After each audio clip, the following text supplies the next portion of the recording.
जय हिंद दोस्तों, मेरा नाम विकास कुमार और आप देख रहे हैं थिंकिंग टेक्नोलॉजी चैनल।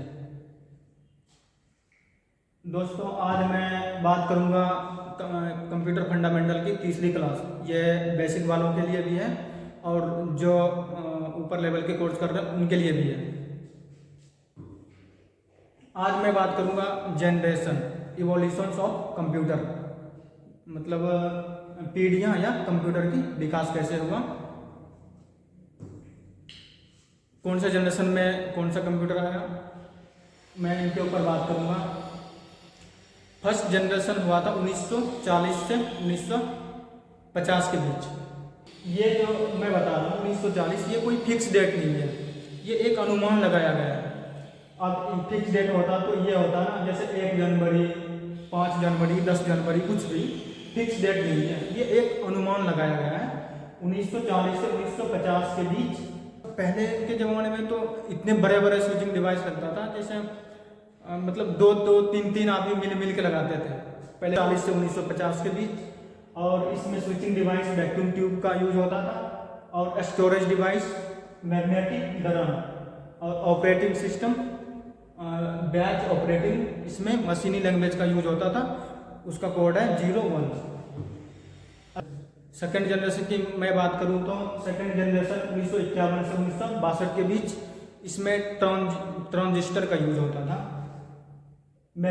और स्टोरेज डिवाइस में मैग्नेटिक कोर टेक्नोलॉजी और ऑपरेटिंग सिस्टम में मल्टीटास्किंग टाइम शेयरिंग। और इसकी लैंग्वेज की मैं बात करूं तो इसकी लैंग्वेज असेंबली लैंग्वेज इसमें यूज होता था सेकेंड जनरेशन में। उसके बाद मैं तीसरी जनरेशन की बात करूं तो तीसरी जनरेशन 1964 से 1974 के बीच, इसमें आईसी या LSI सिलिकॉन सेमीकंडक्टर चिप का यूज होता था। अगर मैं स्टोरेज डिवाइस की बात करूं तो इसमें मैग्नेटिक कोर का यूज होता था। वहीं पे ऑपरेटिंग की बात करूं तो इंटीग्रेटेड सर्किट का यूज होता था। और लैंग्वेज की बात करूं तो लैंग्वेज HLL यूज होता था, उच्च स्तरीय फोटोन कोबाल्ट आदि वगैरह। अगर मैं फोर्थ जनरेशन की बात करूं तो फोर्थ में 1974 से 1989 के बीच, ये चौथा जनरेशन है। इसमें माइक्रो प्रोसेसर BG का यूज होता था और सेमीकंडक्टर चिप स्टोरेज डिवाइस है ये। उसके बाद है प्रोटॉन 77 पास्कल AD कोबल 74। मैं फिफ्थ जनरेशन की बात करूं तो फिफ्थ जनरेशन अभी जो प्रेजेंट में चल रहा है 1989 से जो अभी तक चल रहा है और आगे भी जहाँ तक चलेगा, इसमें ALULSI का यूज होता था और storage device optical disc use होता है। और यह ऑपरेटिंग की बात करूँ तो operating knowledge information processing system, और प्रेजेंट की जो लैंग्वेज चल रही है वो लैंग्वेज। इसमें कुछ फुल फॉर्म है उनके और कुछ फाउंडर है, वो मैं बता देता हूँ। वैक्यूम ट्यूब का फाउंडर है John Ambrose Fleming. Vacuum tube का फाउंडर कौन है? John Ambrose Fleming. ट्रांजिस्टर का फाउंडर कौन है? William Shockley, John Broad and Walter Brattain. IC का फुल फॉर्म हो गया इंटीग्रेटेड सर्किट।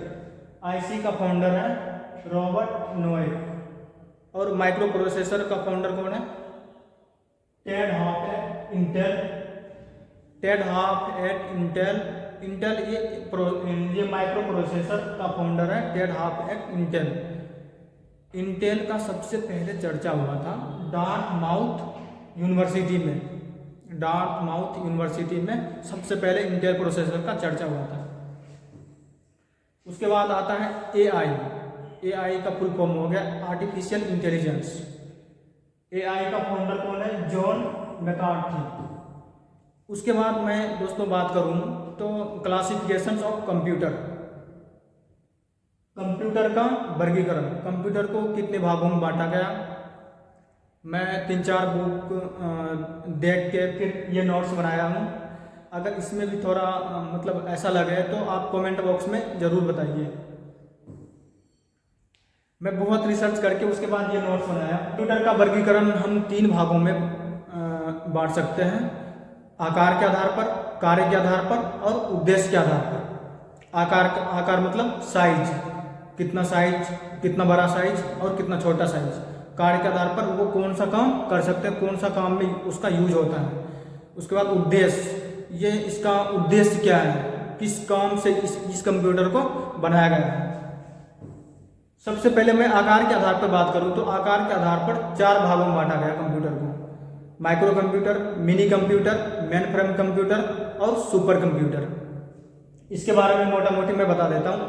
उसके बाद तो बारी बारी से सबके ऊपर क्लासें होगी, बारी बारी से। जैसे माइक्रो कंप्यूटर है तो माइक्रो कंप्यूटर को कितने भागों में बांटा गया उसके ऊपर भी क्लास होगी। मतलब सब जितने भी है ना, इनके अंदर भी अभी तो बहुत कुछ बाकी करना है दोस्तों। ये तो सिर्फ टेलर है, पूरी फिल्में तो अभी बाकी है। उसके बाद मैं कार्य के आधार पर बात करूं तो कार्य के आधार पर है 3 भागों में बांटा गया। कार्य के आधार पर 3 भागों में बांटा गया, एनालॉग, डिजिटल और हाइब्रिड कंप्यूटर। उसके बाद है उद्देश्य के आधार पर। उद्देश्य के आधार पर 2 भागों में बांटा गया, सामान्य उद्देश्य और विशिष्ट उद्देश्य। मैं बात करूँ मोटा मोटी इसके ऊपर मैं बात कर लेता हूँ। माइक्रो कंप्यूटर वे कंप्यूटर हैं जैसे जो हम अभी यूज करते हैं ना प्रेजेंट टाइम में, ये सारे माइक्रो कंप्यूटर हैं। मिनी कंप्यूटर वो कंप्यूटर है जो हॉस्पिटल वगैरह में यूज होती है। अभी तो फिलहाल ये कंप्यूटर का यूज नहीं होता, मिनी कंप्यूटर का यूज नहीं होता, फिर भी कहीं कहीं होती है। मेन फ्रेम कंप्यूटर कंपनियों में यूज होता है। उसके बाद सुपर कंप्यूटर का मैं उदाहरण लूँ तो चंद्रयान 3 लॉन्च हुई है, उसमें सुपर कंप्यूटर, इसरो में सुपर कंप्यूटर का ही यूज होगा। सुपर कंप्यूटर का यूज वहाँ भी होगा जैसे आपदा प्रबंधन कार्यालय में सुपर कंप्यूटर का ही यूज होगा। उसके बाद एनालॉग कंप्यूटर, जैसे एनालॉग कंप्यूटर वहाँ यूज होता है, जैसे वजन मापने के लिए एनालॉग कंप्यूटर का यूज होता है। मोटा मोटी मैं बता देता हूँ। डिजिटल कंप्यूटर के बारे में तो आप सबको पता ही है, दुनिया जानती है डिजिटल कंप्यूटर के बारे में। उसके बाद है हाइब्रिड कंप्यूटर। हाइब्रिड कंप्यूटर के बारे में भी विस्तार से पढ़ेंगे। उसके बाद आता है सामान्य उद्देश्य कंप्यूटर और विशिष्ट उद्देश्य कंप्यूटर। उसके बाद आता है लिमिटेशंस ऑफ कंप्यूटर, मतलब कंप्यूटर की क्या लिमिट्स हैं। वो इसमें नो IQ होता है, IQ इसमें नहीं होता कंप्यूटर में, और नो रीजनिंग होता है, कोई फीलिंग नहीं होता है, ये महसूस नहीं कर सकते। लैक ऑफ डिसीजन, ये कोई डिसीजन नहीं ले सकते। Lack of common case, can not important decision, ये कोई इम्पोर्टेंट डिसीजन नहीं ले सकते हैं कंप्यूटर। ह्यूमन डिपेंडेंसी, ये हमारे ऊपर डिपेंड्स करता है कि हम क्या चाहते हैं इनसे, क्योंकि कंप्यूटर को भी तो मानव ने बनाया है। अब अगली क्लास में मैं बात करूंगा आकार के आधार पर। यहाँ से स्टार्ट होगी अपनी अगली क्लास, तीसरी। ये हमारी दूसरी क्लास थी कंप्यूटर फंडामेंटल की। तीसरी क्लास में बातें होगी आकार के आधार पर। अभी ये नोट्स मैं नहीं बनाया हूँ, ये नोट्स बनाऊंगा जब मैं अगली क्लास में डाल दूंगा वीडियो।